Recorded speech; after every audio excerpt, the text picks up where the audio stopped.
The train lurched to a stop at Nebraska City Station, just as the first snowflakes began to fall, and Wilhelmina Porter pressed her gloved hand against the cold window, wondering if the man waiting for her would recognize the desperation hidden behind her carefully composed expression. She had traveled from Boston with nothing but a worn carpetbag, 3 serviceable dresses, and a letter from Preston Fuller that promised a home, a marriage, and an escape from the suffocating charity of distant cousins who had made it abundantly clear she had overstayed her welcome.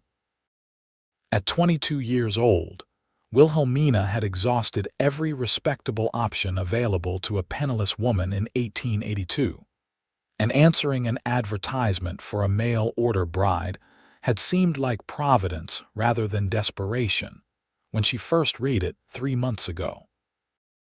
The conductor's voice echoed through the passenger car, announcing their arrival with practiced efficiency. Wilhelmina gathered her belongings with trembling fingers, adjusting the modest navy traveling suit that she had carefully mended the night before departure. Through the frosted glass, she could see the small wooden station house and beyond it, the sprawling frontier town that would become her new home. As she stepped onto the platform, the bitter December wind cut through her wool coat like a knife. The snow was falling more heavily now, swirling in thick gusts that obscured the buildings across the muddy street. A few other passengers disembarked behind her, quickly hurrying toward waiting carriages or the warmth of the station house. Wilhelmina stood alone on the platform, searching the faces of the handful of people who had come to meet the train. Nobody approached her. Nobody called out her name.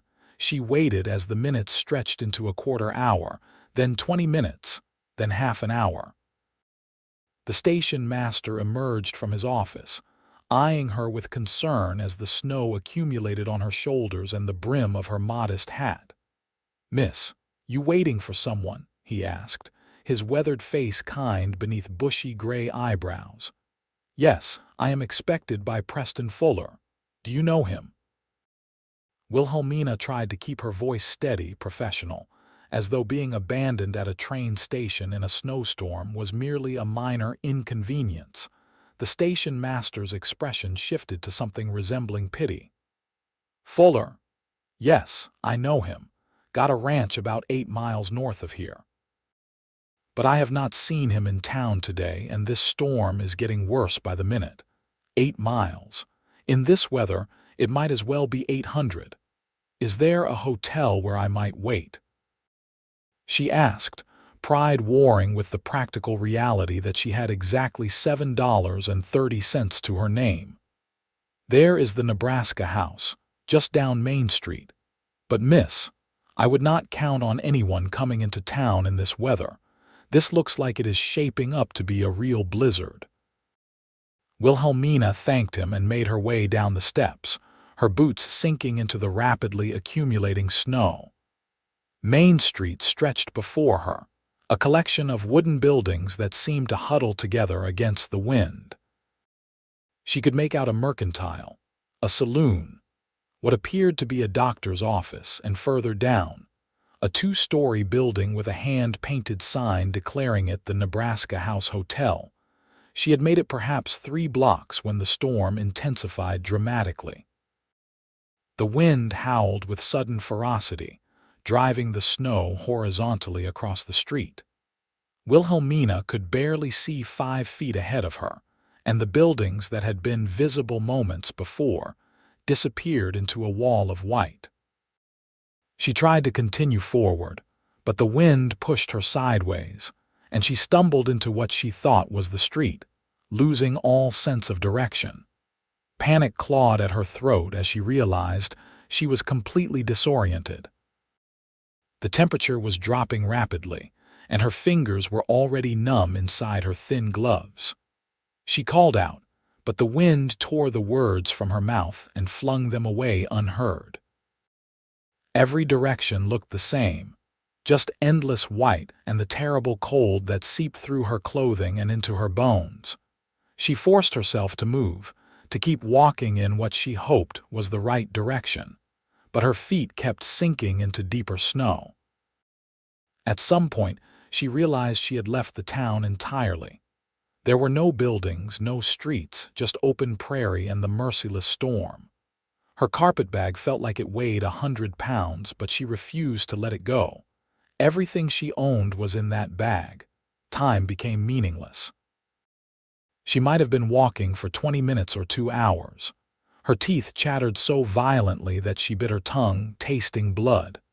Her legs felt wooden, refusing to obey her commands properly. She fell once, twice, 3 times, each time forcing herself back to her feet through sheer willpower.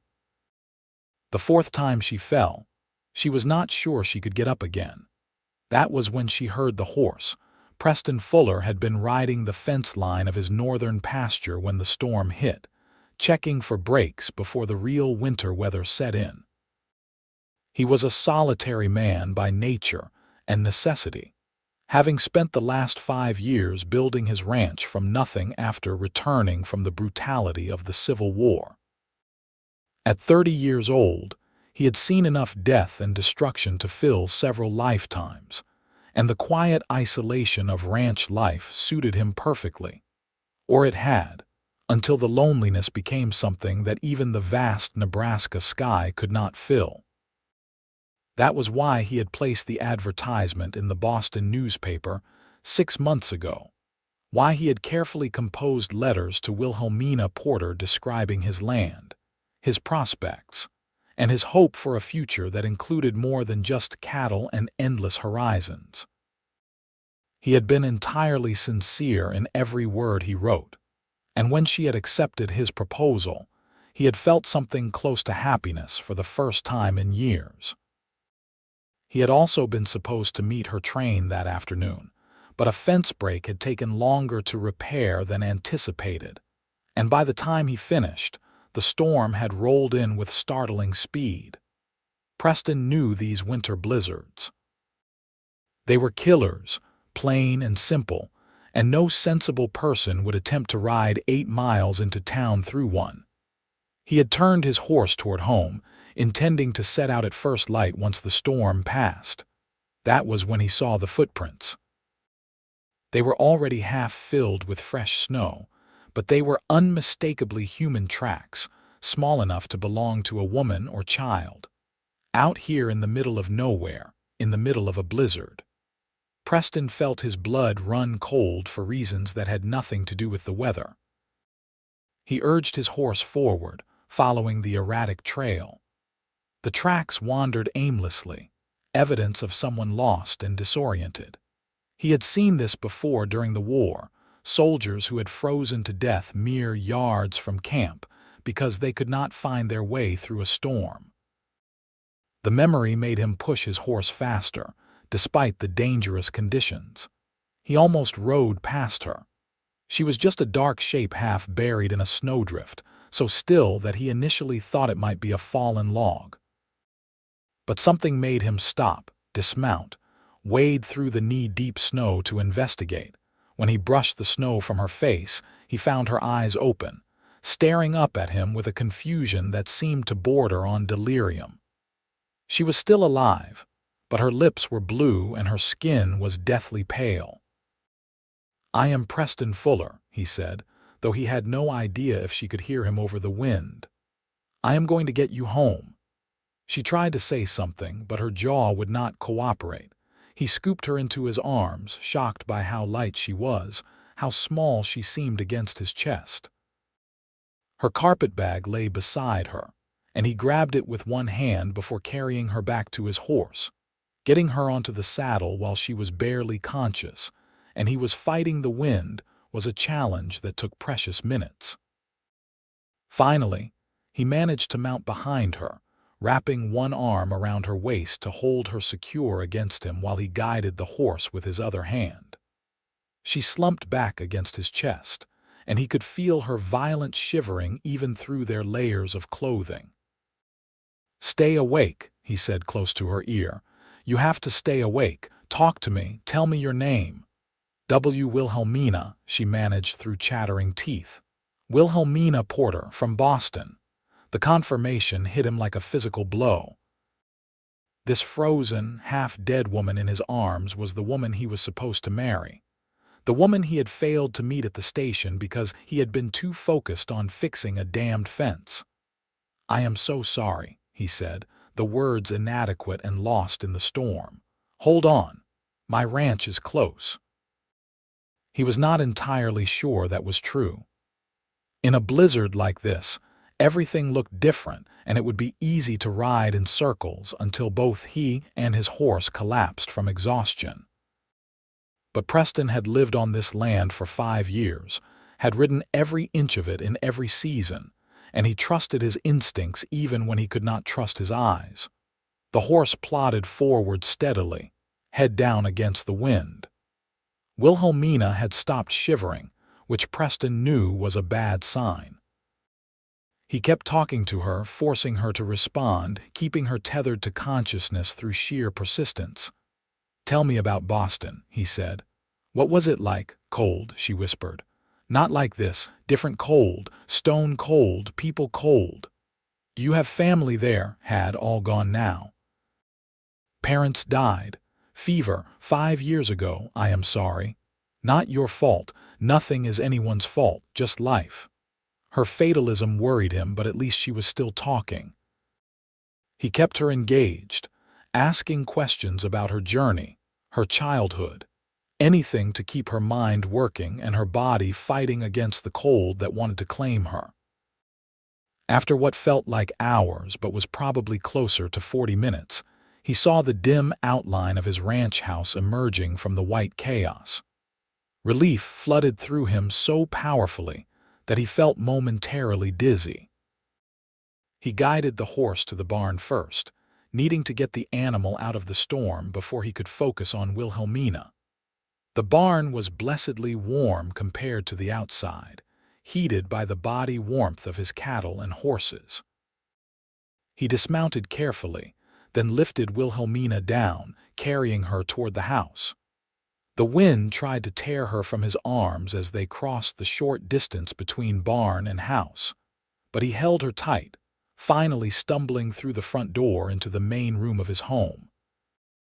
The fire in the stone hearth had burned down to embers, but it was still warmer than outside.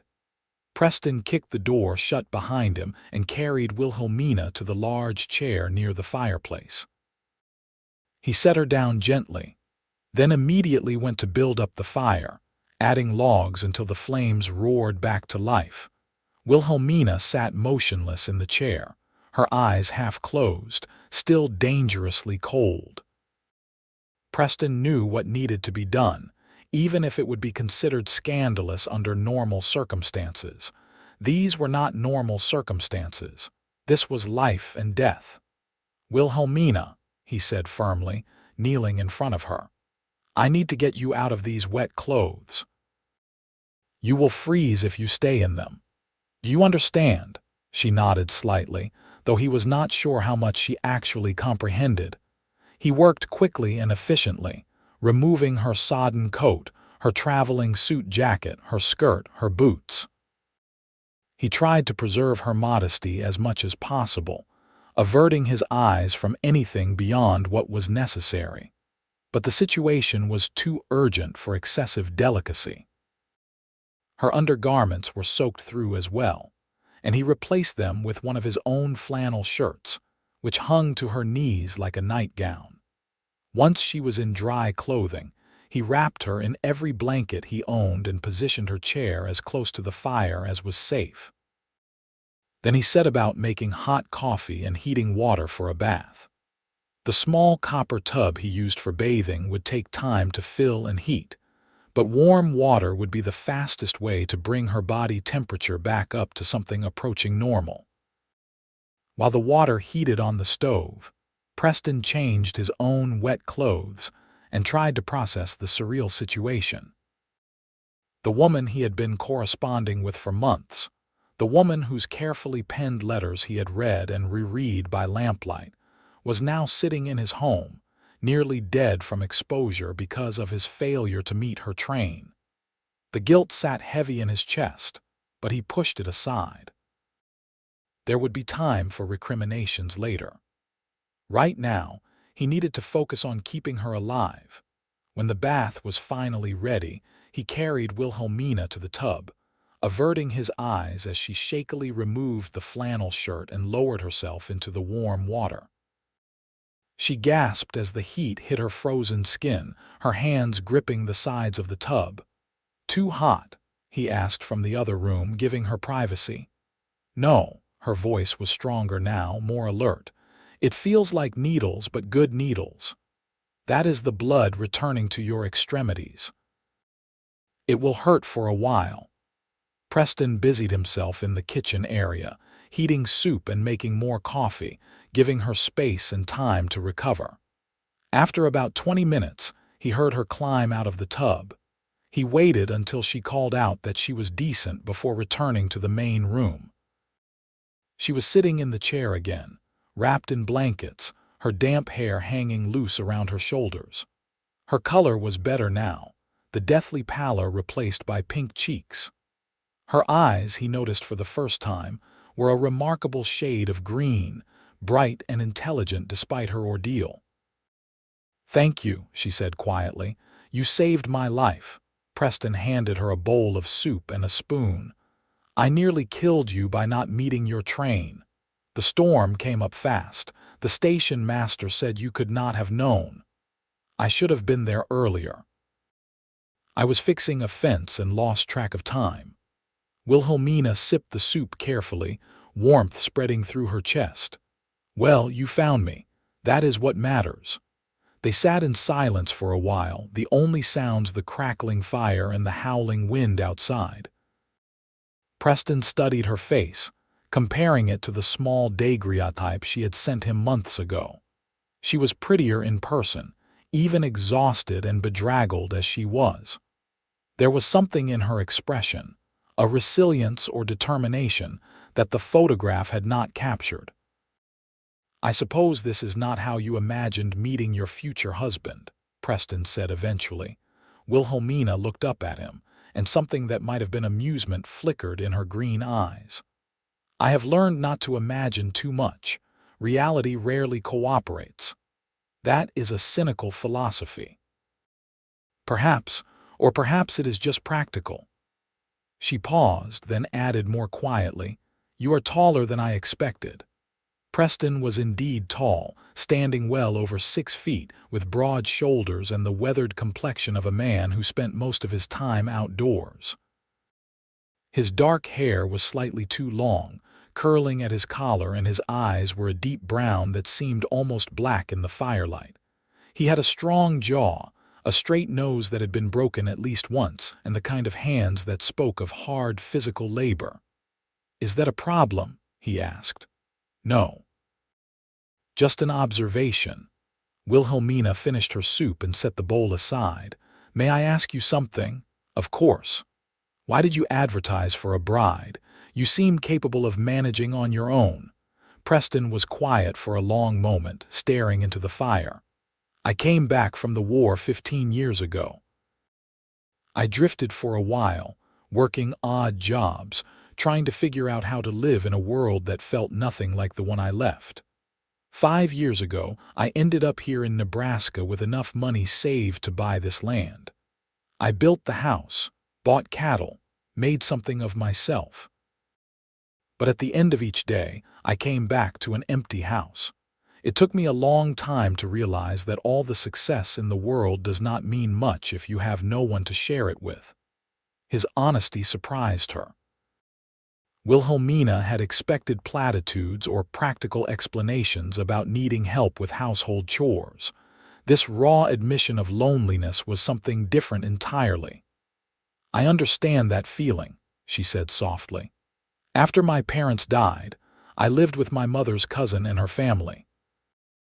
They were not unkind, but I was a burden, an extra mouth to feed, a reminder of obligation.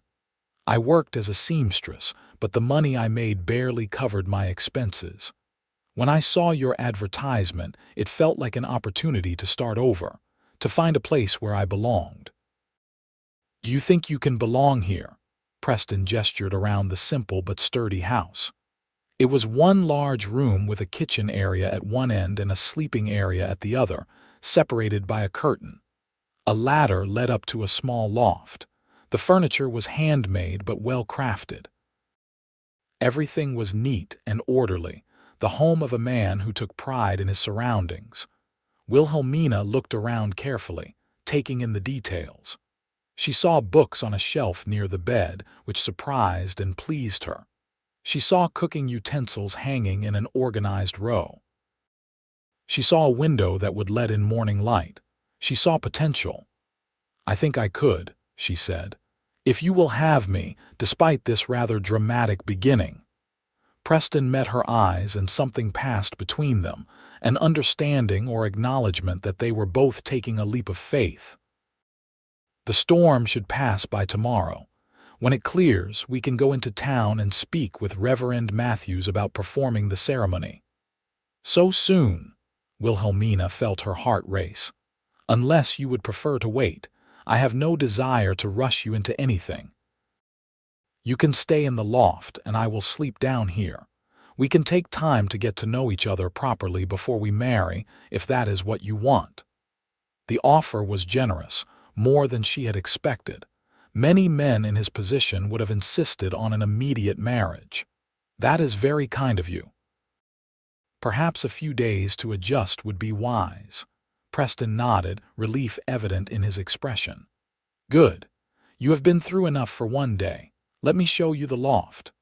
The loft was small but cozy, with a proper bed covered in quilts and a small window that looked out toward the prairie. Preston brought up her carpet bag, which had miraculously survived her ordeal, and left her to settle in. Wilhelmina changed into her nightgown and slipped between the quilts, exhausted beyond measure. Through the floorboards, she could hear Preston moving around below, banking the fire, preparing for bed.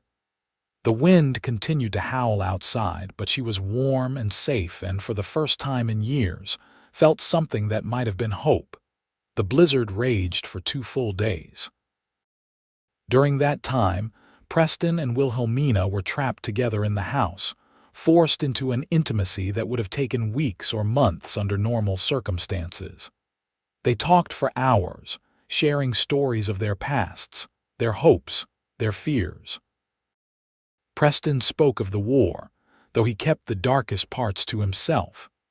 Wilhelmina told him about growing up in Boston, about her father's bookshop that had failed after his death, about her mother's quiet desperation in those final months of illness. They also worked together, falling into an easy rhythm.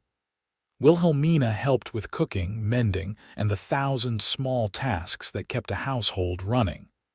Preston tended to the livestock, brought in firewood, and repaired a broken chair that had been bothering him for months. They played cards in the evening, read aloud from Preston's collection of books, and gradually became comfortable in each other's presence. On the morning of the 3rd day, Wilhelmina woke to silence. The wind had stopped. She climbed down from the loft to find Preston already up, standing at the window looking out at a world transformed by snow. Everything was white and pristine, the sun glinting off the drifts with blinding intensity. "It is beautiful," she said, coming to stand beside him. "It is deadly," Preston replied, but his tone was not harsh. "But yes, also beautiful." He turned to look at her, and Wilhelmina was struck by the expression on his face. It was open, vulnerable in a way she had not seen before. "I should tell you something," he said. "These past 2 days, getting to know you, I have realized that my advertisement was not entirely honest." Wilhelmina felt her stomach drop. "What do you mean?" "I said I wanted a wife for practical reasons, for companionship and help around the ranch. But the truth is, I was hoping for more than that. I was hoping for what my parents had. They loved each other deeply, genuinely. They were partners in every sense. I thought that kind of love was beyond me after the war, after everything I had seen and done. But these past 2 days with you, I find myself hoping again." His words hung in the air between them, honest and raw. Wilhelmina felt something shift in her chest, a loosening of the careful guard she had kept around her heart. "I was not entirely honest either," she admitted. "I told myself I was doing this for practical reasons, for security and a home. But the truth is, I read your letters over and over again. The way you describe the sunsets over the prairie, the sound of the cattle at night, the satisfaction of building something with your own hands. You made this life sound like something worth having, and I wanted it.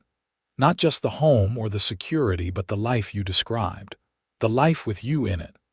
Preston reached out slowly, giving her time to pull away, and took her hand. His palm was calloused and warm, his grip gentle but firm. "Wilhelmina Porter, I know we have only known each other for 3 days in person, but I feel like I have known you much longer through your letters. Would you do me the honor of becoming my wife?" She looked down at their joined hands, then back up at his face. She saw sincerity there, and kindness, and the beginning of something that might grow into love given time and nurturing. "Yes, Preston Fuller, I will marry you." The ride into Nebraska City took over 2 hours through the deep snow. Preston had hitched up his wagon and lined it with blankets and heated stones to keep Wilhelmina warm. The landscape was almost unrecognizable, familiar landmarks buried under feet of snow. They passed several farmhouses where people were digging out from the storm, everyone waving and calling out greetings as they passed. The town itself was bustling with activity as residents worked to clear the streets and check on neighbors. Preston drove straight to the church, a simple white building with a tall steeple. Reverend Matthews, a portly man in his 50s with kind eyes and thinning hair, welcomed them warmly. "Preston Fuller, as I live and breathe." "I was wondering when you would show your face again," the Reverend said, then noticed Wilhelmina. "And who is this lovely young lady?" "This is Wilhelmina Porter from Boston. She came on the train 3 days ago to marry me." The Reverend's eyebrows rose. "During the blizzard." "Good heavens, young lady, you are fortunate to be alive." "I would not be if Preston had not found me," Wilhelmina said softly. Reverend Matthews looked between them, his expression growing thoughtful. "I see. And you wish to be married today, if you are willing," Preston confirmed. "I am always willing to perform a marriage ceremony, but I must ask you both some questions first. This is a serious commitment, not something to be entered into lightly. Miss Porter, you have just arrived in Nebraska. You have experienced a traumatic event. Are you certain you want to proceed so quickly?" Wilhelmina met the Reverend's concerned gaze steadily. "I am certain. I know this seems hasty, but Preston and I have been corresponding for months. These past few days have only confirmed what I already believed from his letters. He is a good man, and I want to marry him. And you, Preston, you have lived alone for a long time. Are you ready for the compromises and adjustments that come with marriage?" Preston looked at Wilhelmina, and she saw certainty in his eyes. "I am more than ready, Reverend." "I want Wilhelmina as my wife." The Reverend nodded slowly. "Very well. But I insist on 2 witnesses, and I want you both to understand that this is not just a legal contract. In the eyes of God, you will be bound together. You must treat each other with respect, kindness, and love. You must be partners in all things. Can you promise me that?" "I promise," they said in unison. Reverend Matthews smiled. "Then let me fetch my wife to serve as a witness. Preston, perhaps you could ask Mr. Henderson from the Mercantile to stand as well." The ceremony was simple but heartfelt. Wilhelmina wore the best dress from her carpet bag, a deep green that matched her eyes. Preston had changed into his only suit, which he kept for occasions like this. Mrs. Matthews had provided a small bouquet of dried flowers, and Mr. Henderson had insisted on contributing a celebratory bottle of wine. As they stood before Reverend Matthews, exchanging vows that would bind their lives together, Wilhelmina felt a profound sense of rightness. Preston's hand was steady as he slipped a plain gold band onto her finger, and when the Reverend pronounced them husband and wife, the kiss they shared was gentle and full of promise. After the ceremony, Mrs. Matthews insisted they stay for a meal, and word spread quickly through the small town that Preston Fuller had gotten married. Several townspeople stopped by to offer congratulations and to meet the new Mrs. Fuller.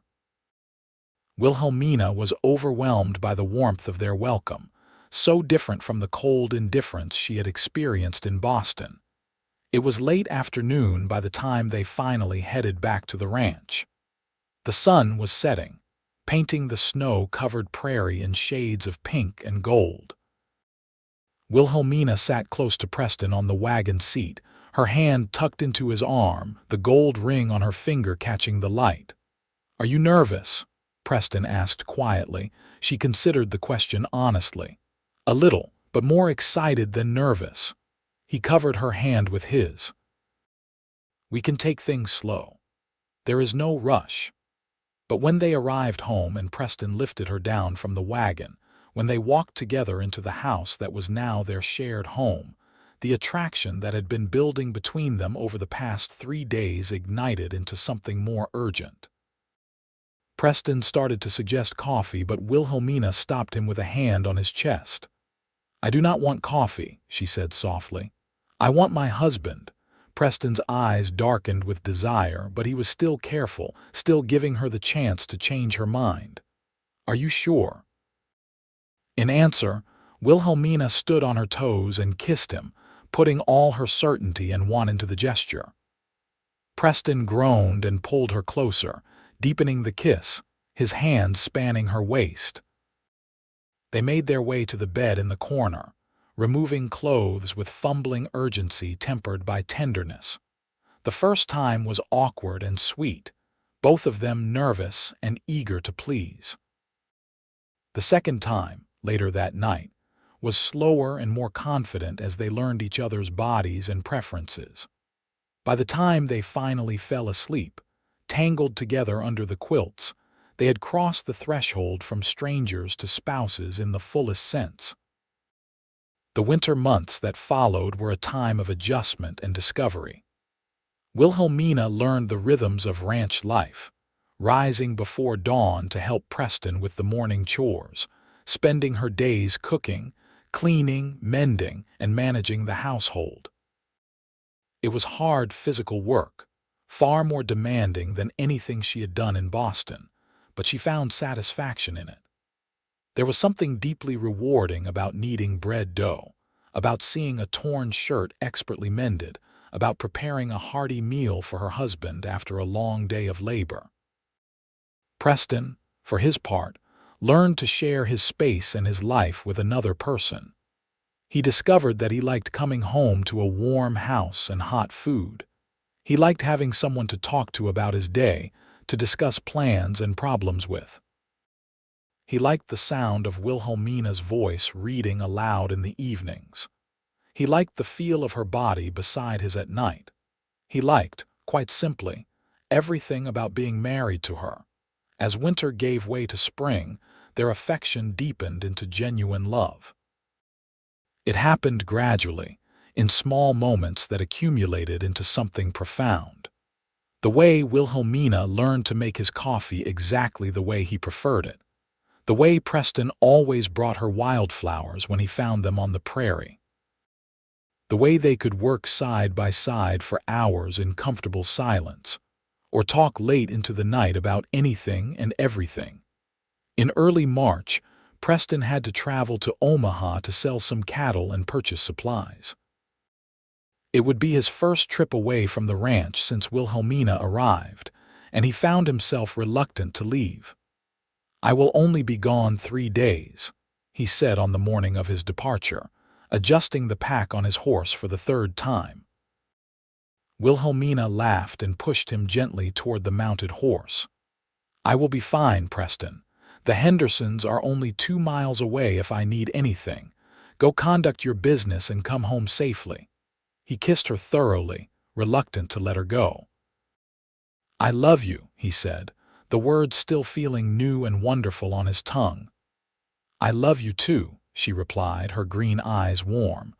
"Now go before the day is completely wasted." Preston rode away, looking back twice to see her standing in front of the house, waving. The 3 days in Omaha felt like an eternity.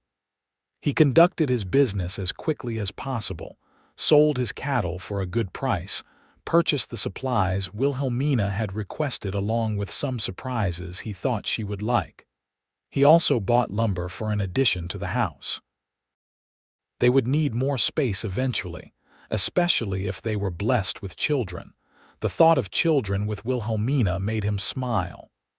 He could imagine a daughter with her green eyes, a son with his dark hair. He could imagine teaching them to ride, to read, to work the land. He could imagine growing old with Wilhelmina, building a legacy together. When he finally arrived home on the afternoon of the 3rd day, Wilhelmina ran out to meet him, throwing herself into his arms with an enthusiasm that made him laugh. "I missed you," she said against his chest. "I missed you too," he replied, breathing in the scent of her hair. "So much that I bought you something." He pulled a package from his saddlebag and handed it to her. Wilhelmina unwrapped it carefully to find a length of beautiful blue fabric, the exact shade of a clear summer sky. "For a new dress," Preston explained. "I thought you might like to have something that was not practical or serviceable for once." Wilhelmina's eyes filled with tears, which alarmed Preston until she kissed him and explained they were happy tears. "It is perfect, thank you." That night, as they lay in bed together, Wilhelmina broached a subject that had been on her mind for weeks. "Preston, I have been thinking about the house." "Oh, what about it?" "It is a wonderful house, but it is small. If we want to have a family someday, we will need more space." Preston grinned in the darkness. "I had the same thought. That is why I bought lumber in Omaha. I was thinking we could add 2 rooms on the east side. One could be a proper bedroom for us, and one could be for children when they come." "When they come." Wilhelmina turned to look at him, her expression hopeful. "I hope they will come," Preston said softly. "I want a family with you, Wilhelmina, as many children as we are blessed with." She kissed him tenderly. "I want that too." Construction on the addition began in April, with Preston doing most of the work himself and Wilhelmina helping where she could. Several neighbors came to assist, as was the custom in the community. The Hendersons brought food and lent tools. A young cowboy named Thomas, who worked at a neighboring ranch, helped with the heavy lifting.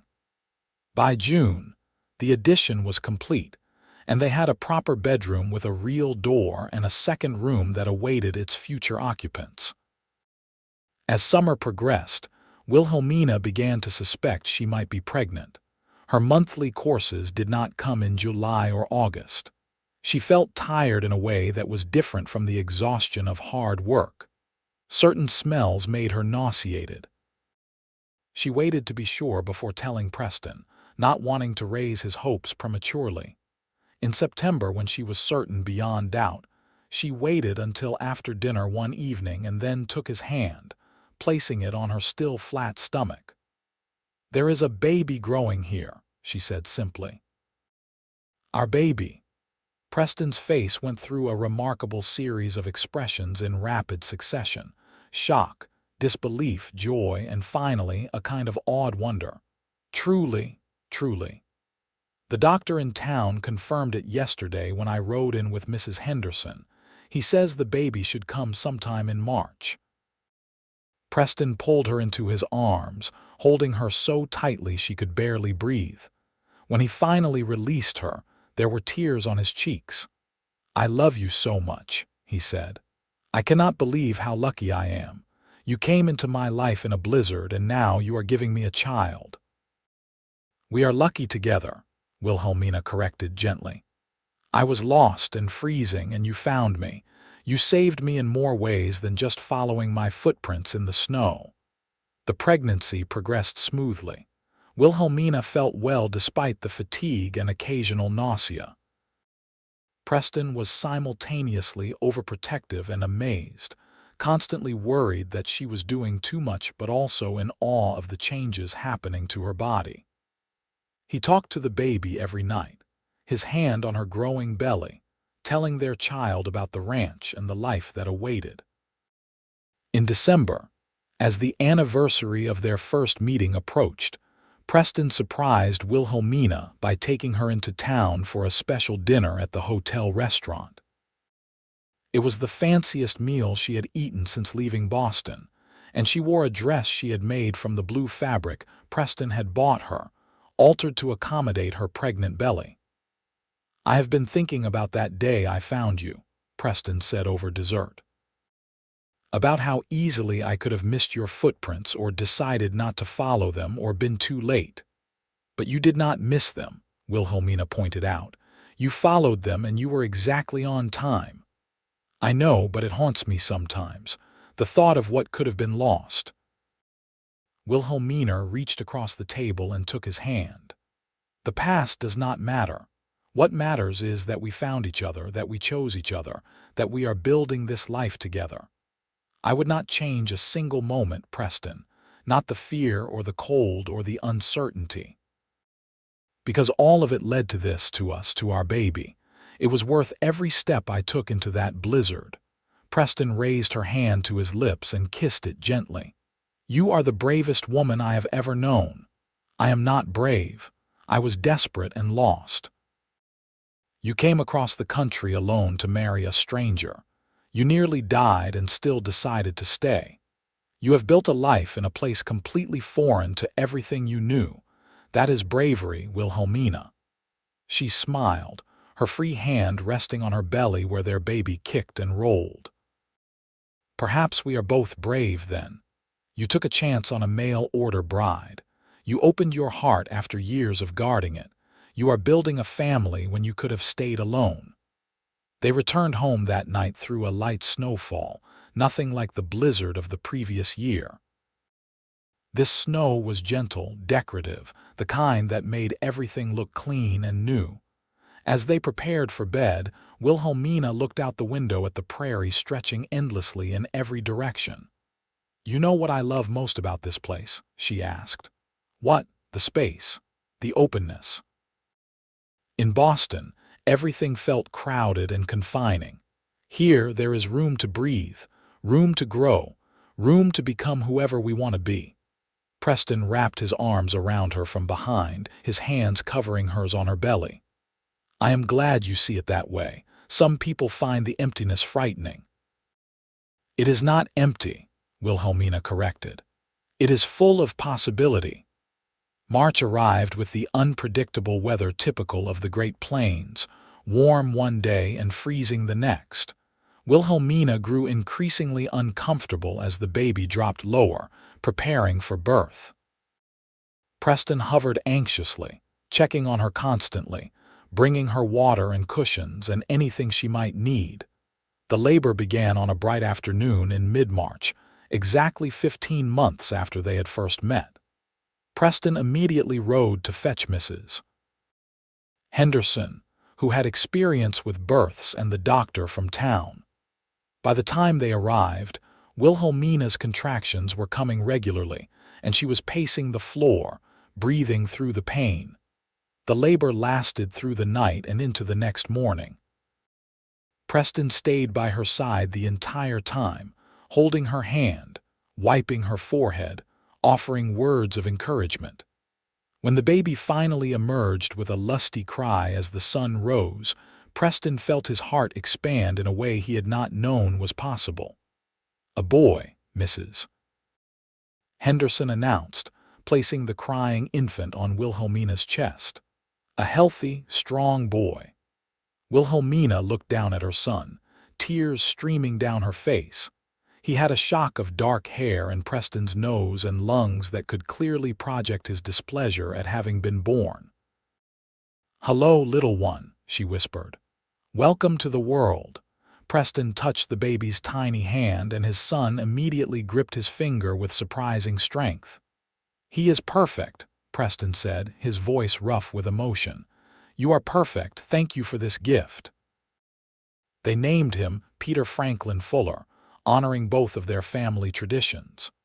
Peter was a demanding baby, colicky and fussy, who seemed to prefer being awake at night and sleeping during the day. Wilhelmina and Preston took turns walking him, singing to him, trying everything to soothe his cries. It was exhausting and frustrating and absolutely wonderful. As spring turned to summer, Peter began to settle into more predictable patterns. He smiled for the first time in June, a gummy grin that made both his parents laugh with delight.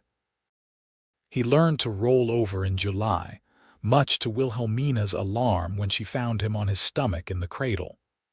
By autumn, he was sitting up on his own, reaching for everything, putting everything in his mouth. Life fell into new rhythms around the baby.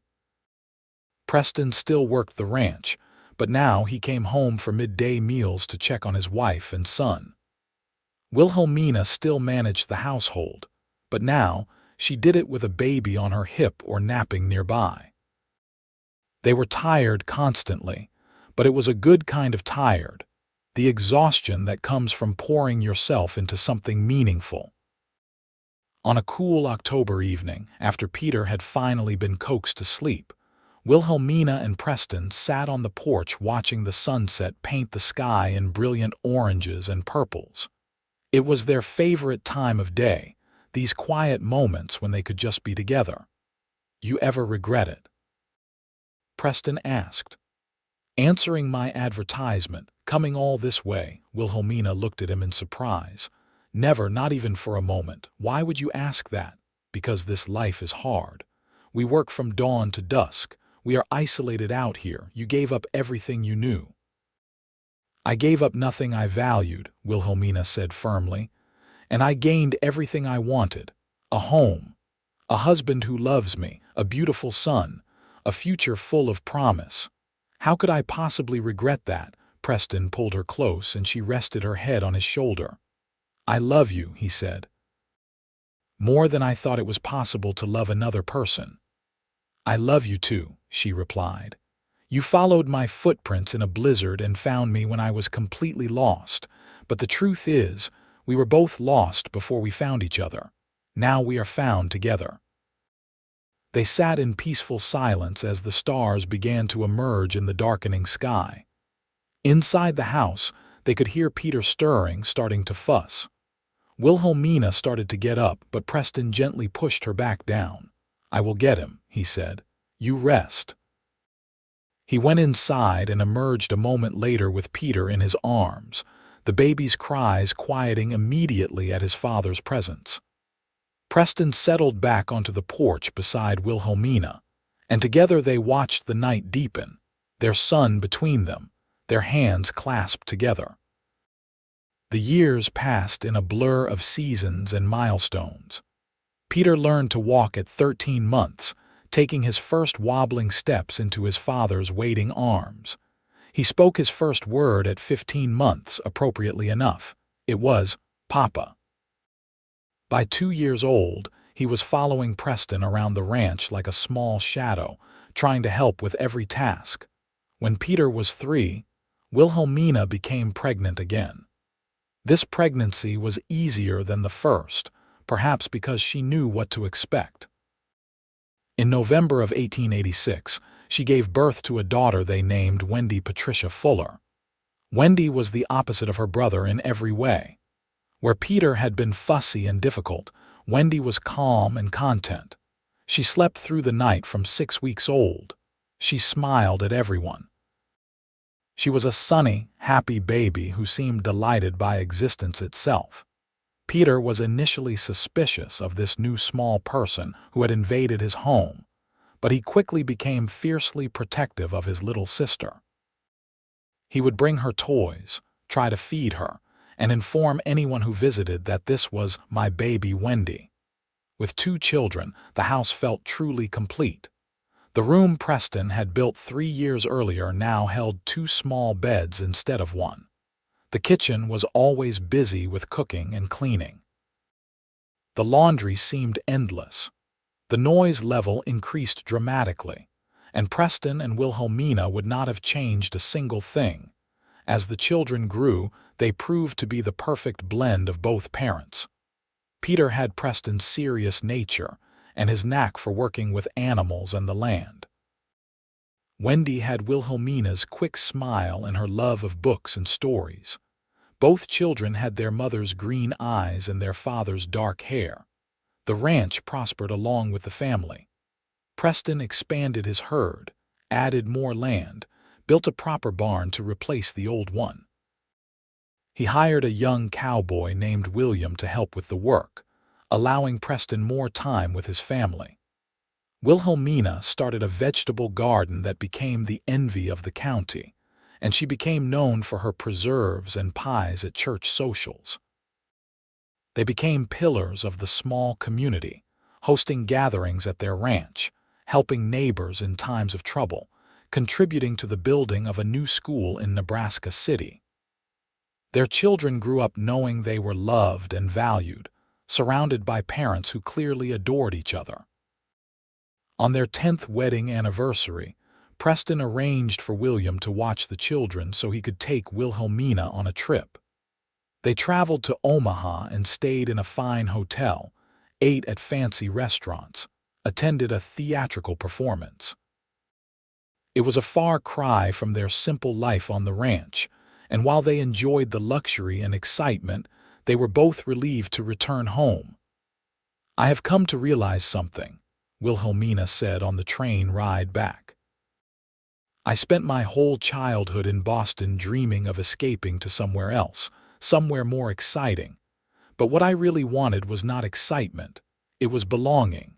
It was home. And I found that on a Nebraska ranch with a cowboy who followed my footprints in a snowstorm." Preston squeezed her hand. "I spent years after the war convinced I would never have a normal life, never have the kind of love and family my parents had. I was resigned to being alone. Then I took a chance on an advertisement, and a woman from Boston answered. You gave me everything I thought I had lost." "We gave each other everything," Wilhelmina corrected. "That is what marriage is, I think. 2 people who were incomplete on their own, finding completion together." When they arrived home, Peter and Wendy ran out to greet them, chattering excitedly about everything that had happened in their absence. Preston scooped them both up, one in each arm, and carried them into the house. Wilhelmina followed, her heart full to bursting with love for this family, this life, this home. As the children grew older, they began to hear the story of how their parents met. Peter and Wendy, never tired of asking their father to tell them about finding their mother in the blizzard, about following her footprints through the snow. They would sit by the fire on winter evenings, warm and safe, listening to Preston describe that desperate search, the terrible cold, the moment he found her nearly buried in a snowdrift. "Why did you go looking?" Peter asked when he was 8. "You could not have known she was out there." Preston looked at Wilhelmina across the room, where she sat mending one of Wendy's dresses. Their eyes met, and the love that passed between them after 12 years of marriage was as strong as ever. "I saw footprints in the snow," he said. "I knew someone was lost. I could not just go home and do nothing." "But you did not know it was Mama," Wendy pointed out with the logic of a 6-year-old. "No, I did not know it was your mother specifically, but I knew it was someone who needed help, someone who would die if I did not find them. I could not live with myself if I had not at least tried." "You are a hero, Papa," Peter said solemnly. "No, son. I am just a man who followed footprints in the snow. Your mother is the hero. She survived that blizzard through sheer determination." She traveled across the country alone to start a new life. She built this home with me, raised you children, made this ranch into something more than I ever could have done alone. Wilhelmina smiled at him from across the room. We are both heroes, she said, and so are you children. We are a family of heroes, each of us brave in our own ways. As Peter grew into adolescence, he showed a keen interest in ranching. He worked alongside his father every day, learning to rope and brand cattle, to repair fences, to judge the weather and the land. He was tall like Preston, serious and responsible, someone the neighbors already said would make a fine rancher someday. Wendy, meanwhile, showed a love of learning that reminded Wilhelmina of her own childhood. She devoured every book she could get her hands on. She wanted to know about everything: history, science, geography, literature. When she was 12, she announced her intention to become a teacher. Then you will be a teacher, Wilhelmina told her firmly. You can do anything you set your mind to, Wendy. Do not let anyone tell you differently. In the spring of 1894, when Wilhelmina was 34 and Preston was 42, they were surprised to discover she was pregnant again. After an 8-year gap, they had assumed their family was complete. But life, as Wilhelmina liked to say, rarely cooperates with assumptions. The pregnancy was more difficult than her previous two. Wilhelmina was often tired and nauseated. The baby sat heavily, making it hard to move and breathe. Preston worried constantly, hovering even more than he had with their previous children. Peter, now 11, took on more responsibilities around the house. Wendy, 9, helped her mother with cooking and cleaning. In November, after a long and difficult labor, Wilhelmina gave birth to another boy. They named him Philip Walter Fuller, and he was the image of his father, with dark eyes and hair and a serious expression even as a newborn. Philip was a healthy, strong baby who seemed determined to catch up with his older siblings as quickly as possible. The house that had once seemed so spacious now felt pleasantly crowded. Peter had moved to the loft, giving his room to Wendy, and the baby slept in a cradle beside his parents' bed. The noise and chaos of 3 children was sometimes overwhelming, but it was also joyful. As Philip grew, it became clear he had inherited his father's quiet strength and his mother's stubborn determination. He was a sweet-natured child who loved animals and spent hours following his brother around the ranch. The age gap between Philip and his siblings meant that Peter and Wendy treated him almost like a beloved pet, doting on him and playing with him whenever they had free time. The turn of the century brought changes to Nebraska and to the Fuller Ranch. The wild frontier days were fading into memory. Towns were growing, railroads were expanding, modern conveniences were becoming more common. Preston installed a hand pump in the kitchen, saving Wilhelmina countless trips to the well. They bought a new stove that heated more evenly and used less wood. Small luxuries that would have seemed impossible in 1882 were now within reach. But some things remained constant. The love between Preston and Wilhelmina, if anything, deepened with each passing year. They had weathered hardships together. Drought years when the cattle suffered, a terrible flu epidemic that swept through the county, the death of old friends and neighbors. They had celebrated triumphs together. Good harvest years, the birth of their children, watching Peter take his first solo trip to Omaha to sell cattle, seeing Wendy graduate at the top of her class. On a warm June evening in 1902, Preston and Wilhelmina sat on their porch as they had done thousands of times before. Peter, now 19, was courting a girl from a neighboring ranch. Wendy, 17, had been accepted to a teaching college in Lincoln. Philip, 7, was finally asleep after an energetic day of helping his father. "Can you believe it has been 20 years?" Wilhelmina asked, watching the familiar sunset paint the familiar sky. 20 years since I followed your footprints, Preston agreed. Some days it feels like yesterday. Other days it feels like we have always been together. Do you ever wonder what would have happened if things had been different, if you had not seen my tracks, or if you had decided not to follow them? Preston was quiet for a long moment, considering. I used to wonder about that in the early days. I would lie awake at night thinking about all the ways I could have lost you before I ever found you. But I have learned that wondering about what might have been is pointless. What matters is what actually happened. I found you. You chose to stay. We built this life together. That is our story, and I would not change a word of it. Wilhelmina leaned against him, feeling the solid warmth of his body, the steady beat of his heart. I was lost in a blizzard, she said softly, in more ways than just physically. I was lost in my life, adrift without purpose or direction, and you found me. You gave me a compass, a map, a destination. You gave me a home. You gave me the same, Preston replied. I was going through the motions of living, but I was not truly alive. Not until you. They sat in comfortable silence as the stars emerged one by one. Inside the house, they heard Philip call out from his sleep, a small sound that was not quite distress but might become it. Wilhelmina started to rise, but Preston gently stopped her. I will check on him, he said. You have done enough for one day. He returned a few minutes later, reporting that Philip had simply rolled over and was sleeping peacefully. Preston settled back beside his wife, and they resumed their comfortable silence. Two people who had learned long ago that they did not always need words to communicate. The years continued to unfold in their predictable, unpredictable way.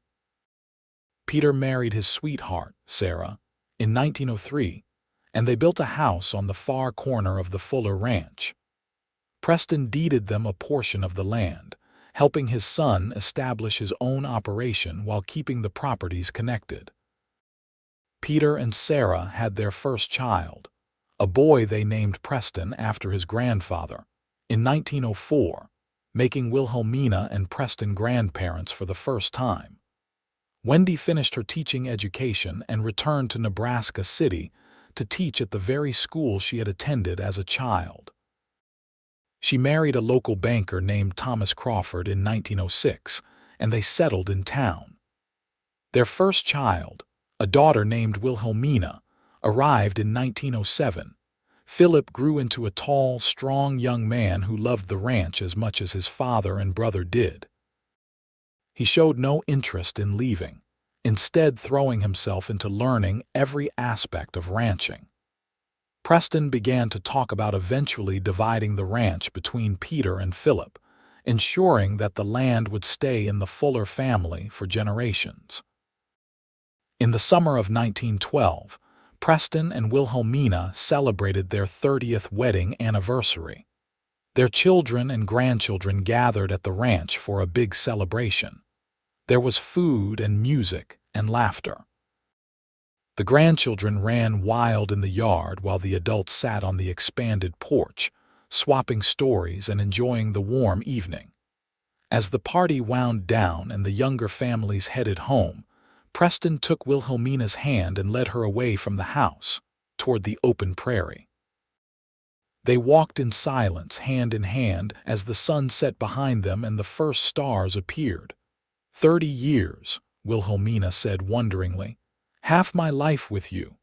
The better half, I hope, Preston replied with a smile.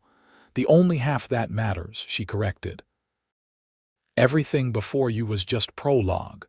The real story began when you found me in that snowstorm.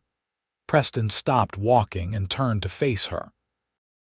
Even at 60, he was handsome, his dark hair now streaked with silver, his face lined by years of sun and wind, but his eyes still the same deep brown that had looked at her with such concern and tenderness when he found her half frozen in the snow.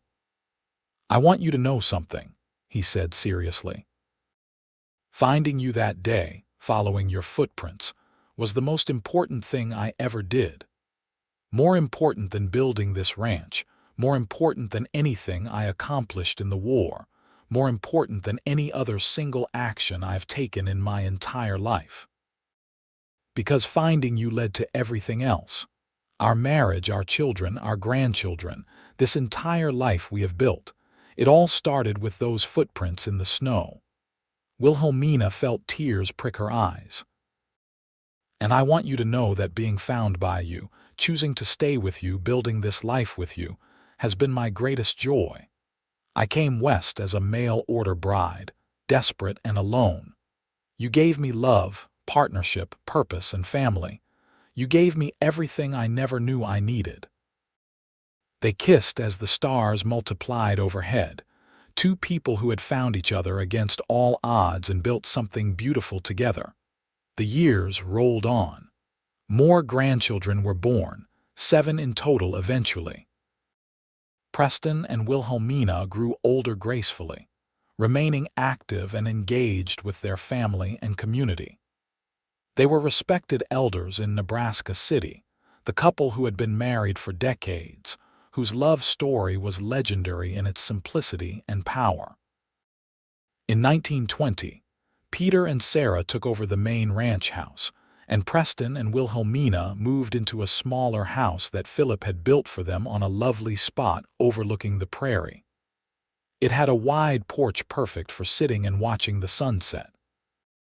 Inside, it was cozy and comfortable, with room enough for the two of them and visiting grandchildren, but not so large that it required too much upkeep. Wilhelmina, now 60, had silver hair that she wore in a soft bun.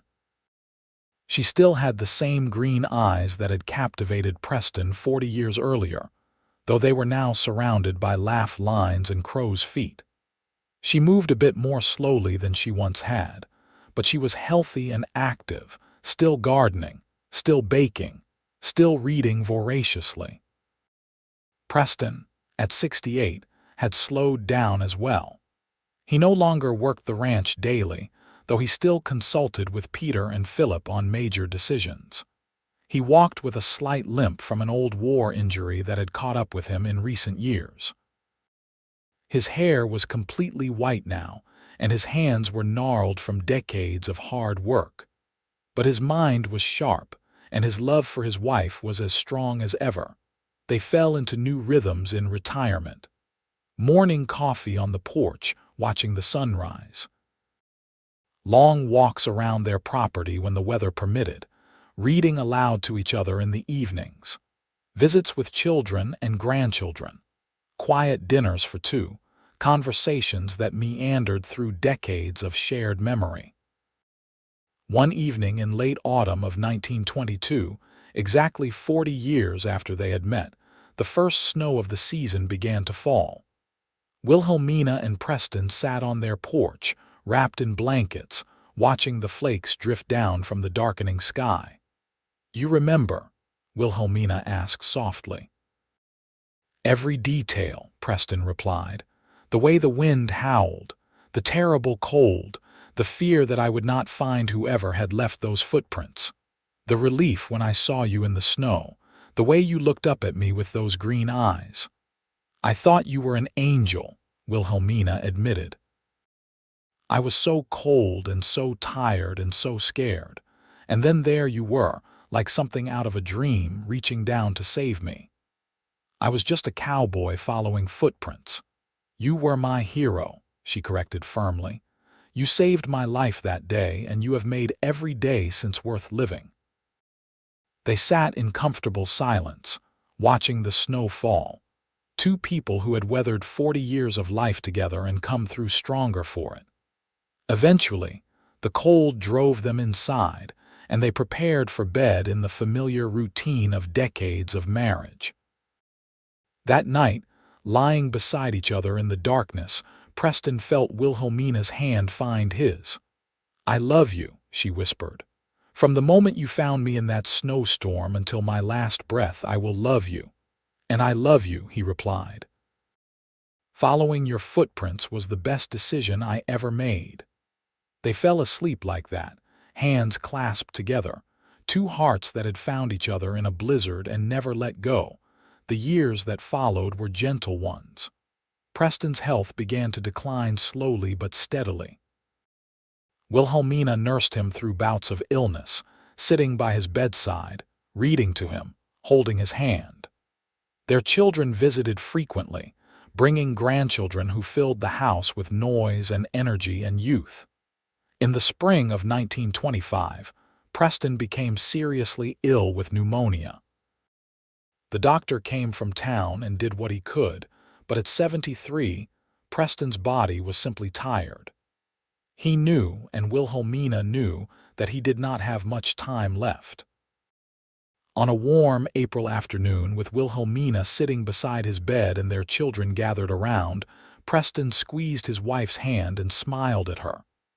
"Thank you," he said, his voice weak but clear, "for answering my advertisement, for getting on that train, for getting lost in a snowstorm, for choosing to stay, for giving me the best 43 years of my life." "Thank you for finding me," Wilhelmina replied, tears streaming down her face, "for following my footprints, for building a life with me, for loving me so well for so long."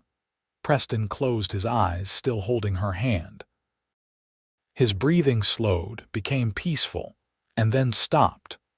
He passed quietly, surrounded by the family they had created together, leaving behind a legacy of love and hard work and dedication. Wilhelmina grieved deeply, but not bitterly.